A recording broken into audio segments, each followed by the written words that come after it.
Welcome to the Just Because Diaries, where real life meets random chats and plenty of mom moments, all while reclaiming joy in the seemingly mundane. I'm Celeste, a mom, but also a whole ass person, navigating the balance of motherhood while rediscovering the joy in doing things just for myself. From the chaos of parenting to the little moments that make life fun, nothing is off limits. So grab a cup of coffee or something stronger, and let's get into it. Today, in honor of the start of C-Section Awareness Month, I am sharing my story as a two-time C-section mom. And then later, I've got a Just Because moment where I finally take those bright yellow tap shoes out for a spin. Before I jump in, I do want to give a quick trigger warning. This episode includes some potentially graphic details about my C-sections, so if that feels like it might be too much right now, please don't continue. You can always skip ahead and join me for the Just Because moment toward the end of this episode. Okay, so let me take you back to 2019. I was pregnant with Miles. And I was having a pretty easy pregnancy, honestly, which I was super grateful for until a week before my due date. I went in for my routine appointment, and I had mentioned to my doctor that I felt like Miles wasn't moving around as much as he should have been. So she then sent me to do a non-stress test. They got the results. They told me to drink a bottle of water, and then they ran the test again. And in the end, someone came and told me that I had really low amniotic fluid and to go home, drink as much water as I could possibly handle, and then to come back in the morning for a retest, but to come back prepared to be admitted to the hospital. So I did just that, and the next morning I went in, they ran another non-stress test, and nothing had improved at all, so I was admitted. At this point, things were really easygoing. Someone came in and told me that they were going to need to induce labor to get things going because of my low fluid. So we got that going. Hours passed. I wasn't progressing. Eventually, I started getting big contractions. I couldn't feel how big they were because I did have an epidural, but I could see them on my monitor, and they just looked like huge hills. But at one point, the huge hill didn't come back down.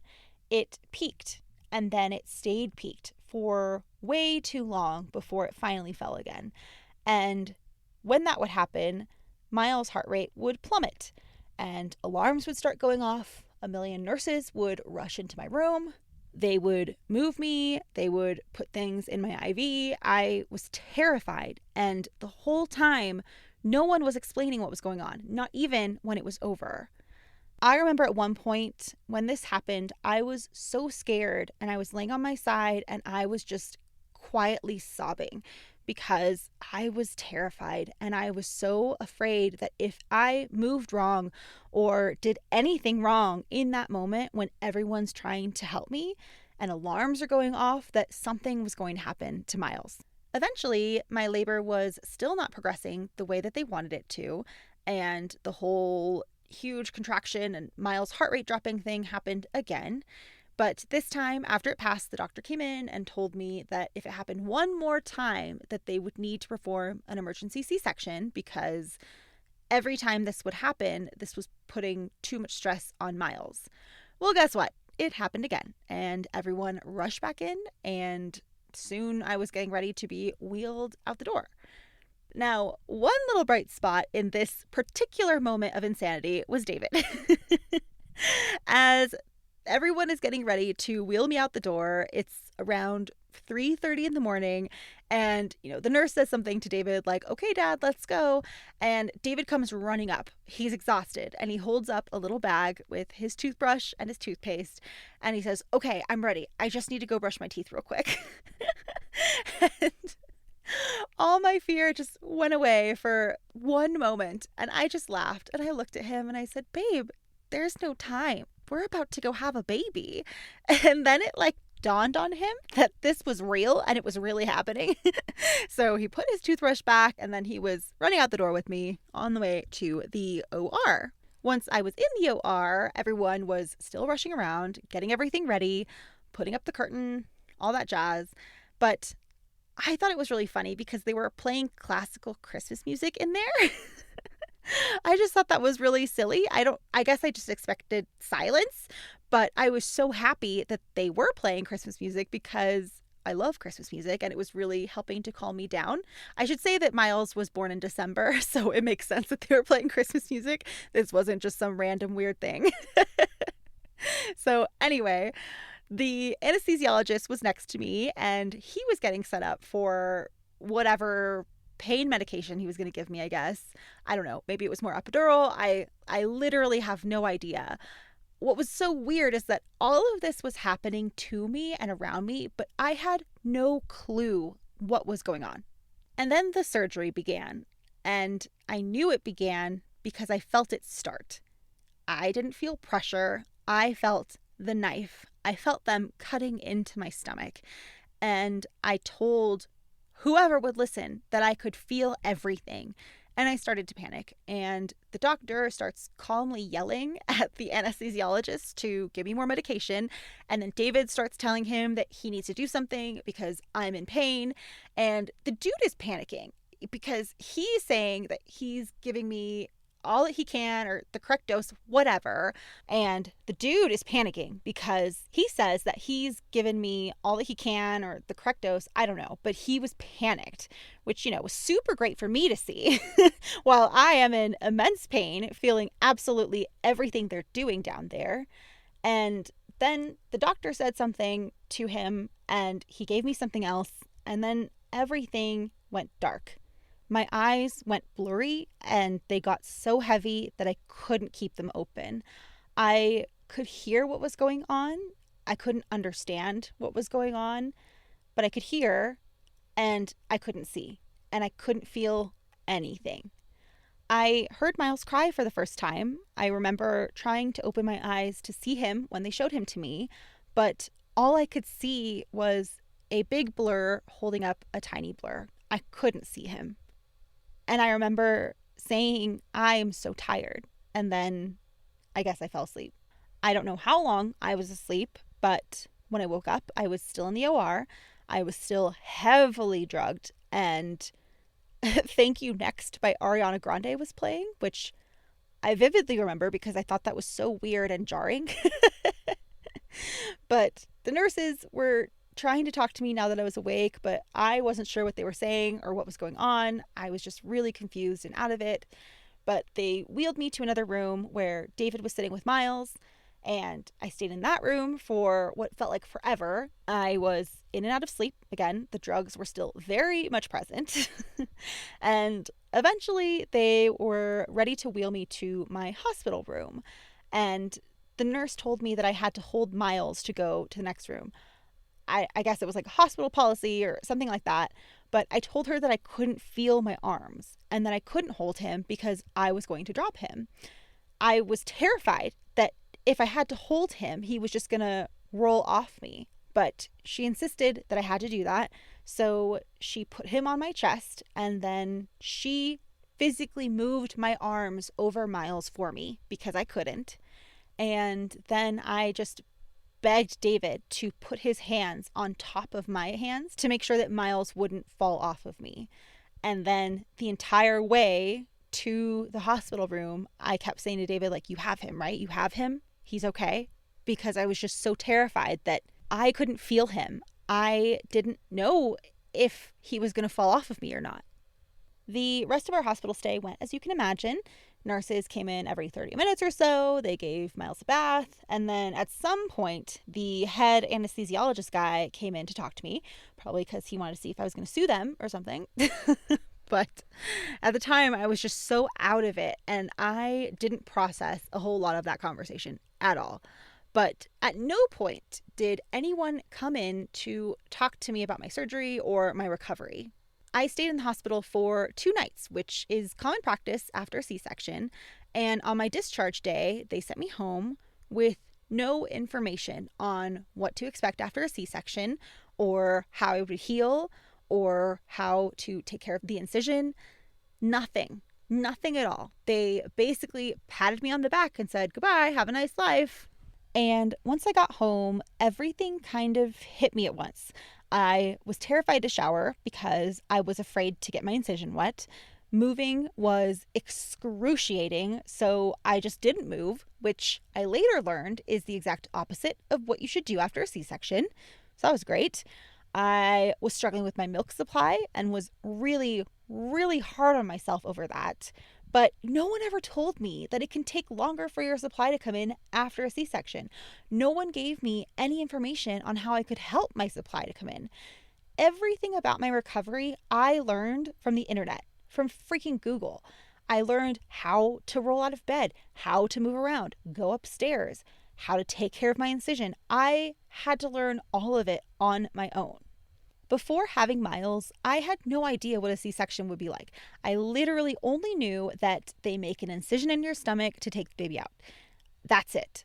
Because the possibility of a C-section was never something I thought to ask about or that was ever even discussed with me in any of my prenatal appointments, because everything was pointing to a healthy, safe vaginal delivery. So to say that my birth experience and postpartum recovery with Miles was traumatizing for me is an understatement. It was something that haunted me for years. So much so that I was terrified to have another baby for years. But if there is a silver lining to this, Miles's birth was a huge part of the reason why I started therapy, specifically EMDR therapy, because I knew that I needed to move past that experience to be able to have another baby. And it took a lot of time and a lot of patience and a whole lot of tears. But eventually I got to a place where I felt ready to have another baby. And then came Keely about 4 years after Miles. When I got pregnant with Keely, we were living in Colorado at that point, and so I had a new OB. I was terrified for my first appointment because I knew I had to tell him about Miles's birth and my fears and concerns. I knew I wanted to talk about a planned C-section, and I was super worried that for some reason he was just going to shut me down completely and say no. But he was so incredibly kind. He listened, and he even told me what my actual diagnosis was for what happened to me with Miles. It's something called oligohydramnios, which is, well, I probably butchered that, but that is the medical term for low amniotic fluid. And he was the first person to ever tell me that after years. But anyway, I told him more about my first birth experience and said that I was afraid of all of that happening over again. And he actually agreed with me because he said that since it happened the first time, I was at risk of oligohydramnios happening again since I had it the first time. And so he just left the decision up to me. He thought I could have a successful VBAC, vaginal birth after cesarean, if I wanted to, or I could have a scheduled C-section. But to me, even the smallest chance of repeating everything that had happened with Miles was terrifying, and I just didn't want to risk it. So I opted for a scheduled C-section. I also told him about feeling them cut into me with Miles, and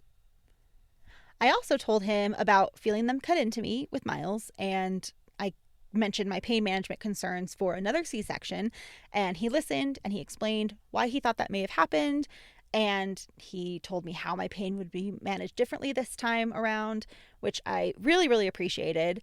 But do you know what else he said?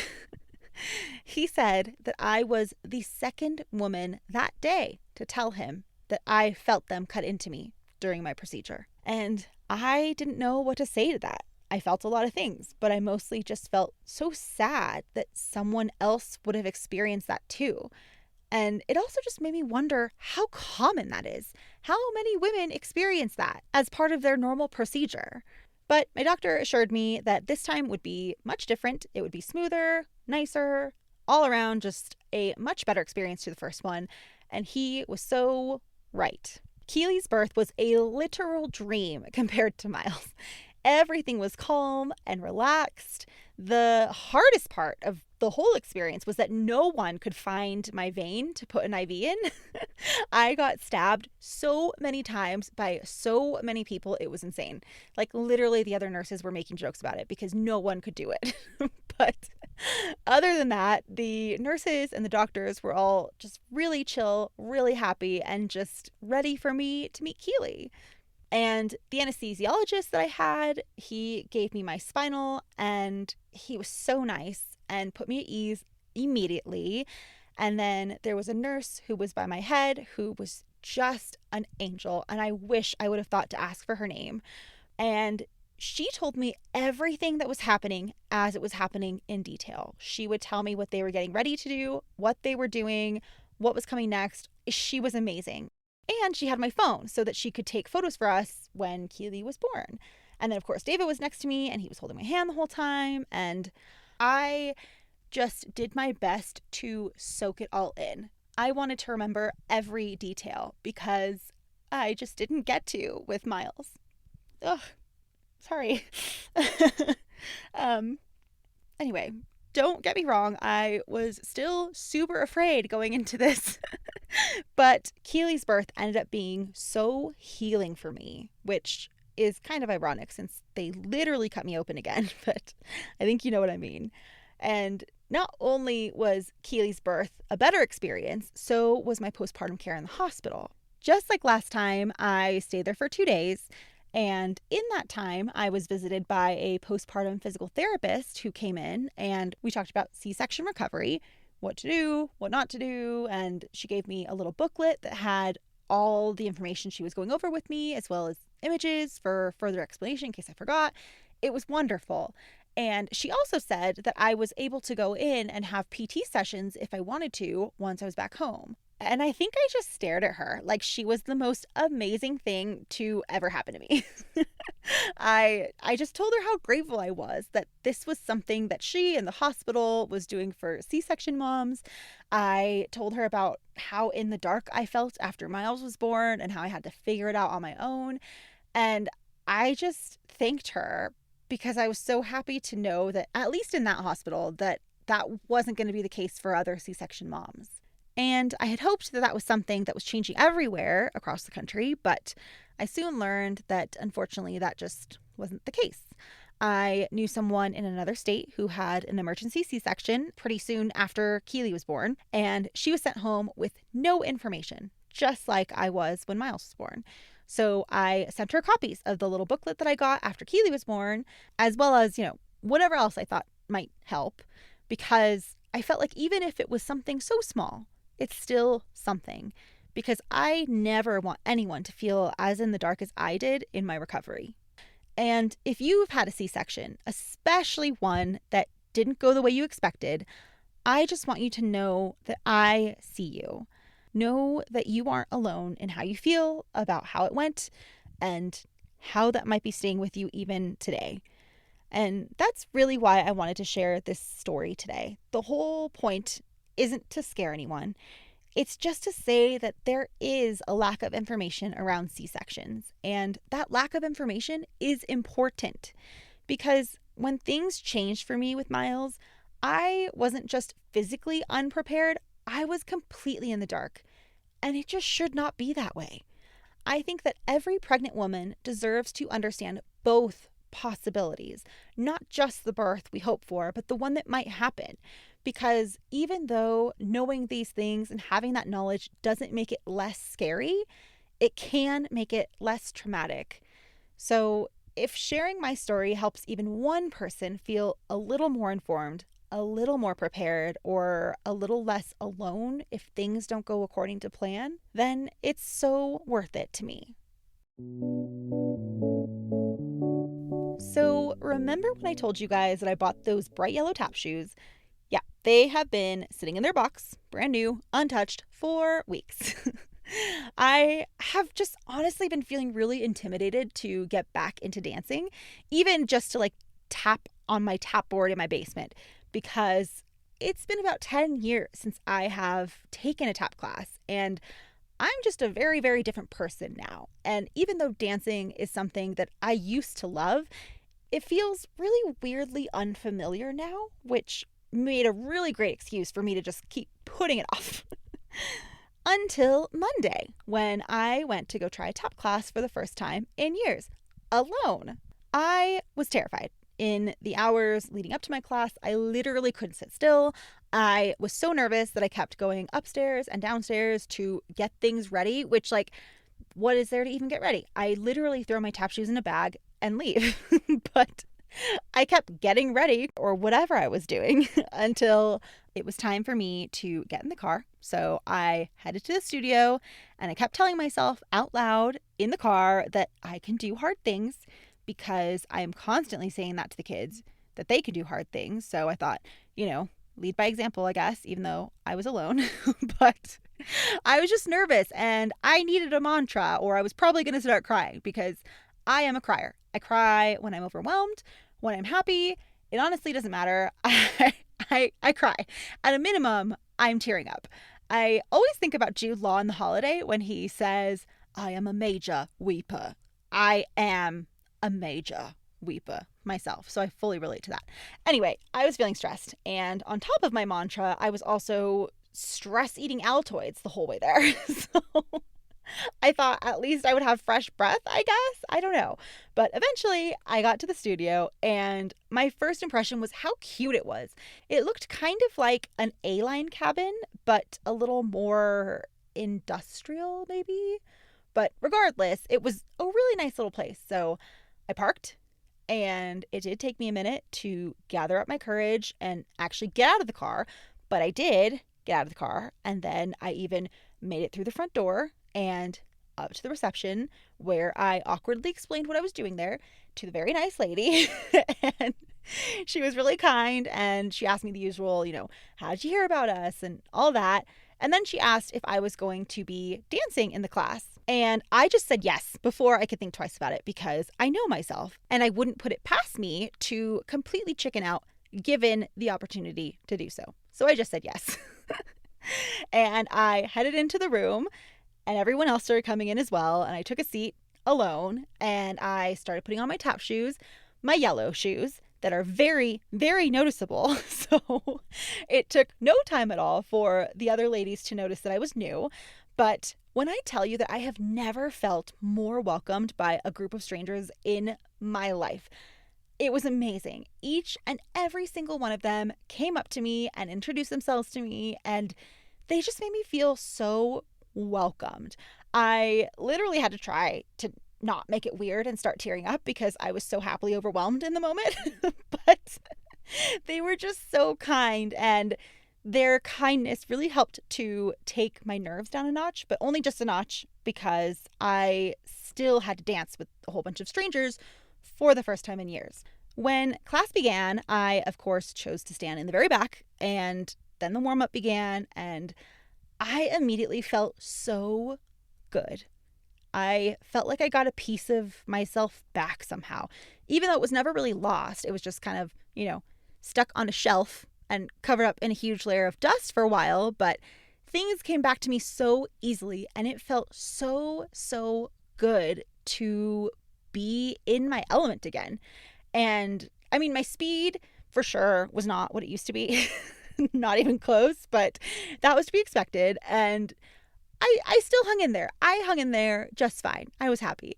But unfortunately for me, this particular class is working on choreography for an upcoming performance, and their choreography was complete. So they were kind of in the fine-tuning stage. So since I didn't know the choreography, I just kind of stood off to the side, and I would join in when they were kind of like going over certain parts. But even when I was just standing there, the ladies would interact with me and they would make me feel like I was still part of the class, even though I was literally just like standing on the side by myself. Now, if this happened to younger me, I would have been so embarrassed to try and figure out the choreography and then definitely get it wrong. But I was so happily surprised at how unserious I was about messing up and even totally failing in this class. At one point, I completely botched something and I just laughed at myself and I did something else across the floor instead. I was like, who am I right now? Because I was giving myself grace in that moment instead of being super embarrassed and beating myself up like I have done in the past. But eventually the class wrapped up and they invited me to stay for their adult jazz class, which I was like, thank you, but absolutely not. I would have no idea what I'm doing in that class. So instead, I just said goodbye and I awkwardly thanked everyone for welcoming me and for letting me crash their class. And then I went to my car and cried in a very unobvious way because I was still in their parking lot and I didn't want anyone to see me. But I was just so damn proud of myself. And I know it's a tap class, but for me, it felt like a really big deal because doing something like that, trying a new class by myself, is not something that I historically do. I try things with friends, never ever alone. So this was a big step for me, and it took me out of my comfort zone, and I was just really proud that I did it and that I had so much fun while I was doing it.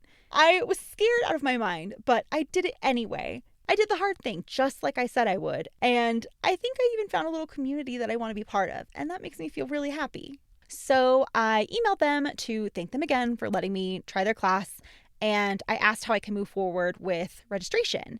But it's possible that I won't be able to start until the end of June because of where they're at this point in the class, but we shall see. I am personally really hoping that I can start sooner because it just felt really great. And honestly, I just want to feel that again. So this is your sign. If you've been wanting to try something new or to get back to something you once loved, just do it. Even if it's scary, even if you're rusty or it's been X amount of years, whatever, because it will be worth it. And maybe you'll also get to reconnect with a bit of yourself, or maybe you'll discover something new about yourself. Either way, you won't know unless you try. So go get out there and do it. And then shoot me an email and tell me all about it so I can celebrate you. Thank you so much for tuning in to the Just Because Diaries. I love reading your emails, so shoot me a message anytime about anything to thejustbecausediaries@gmail.com, and you may just be mentioned in a future episode. Also, give me a follow on Instagram at thejustbecausediaries. And finally, it would mean the world to me if you could please take a few seconds to rate and review my podcast by hitting that 5-star button and leaving me a little love note in the review section. And please share this episode with a friend who you think might enjoy being part of this budding community. Thank you so much again for listening. I so appreciate you being here, and I'll see you again in a couple of weeks. Bye for now.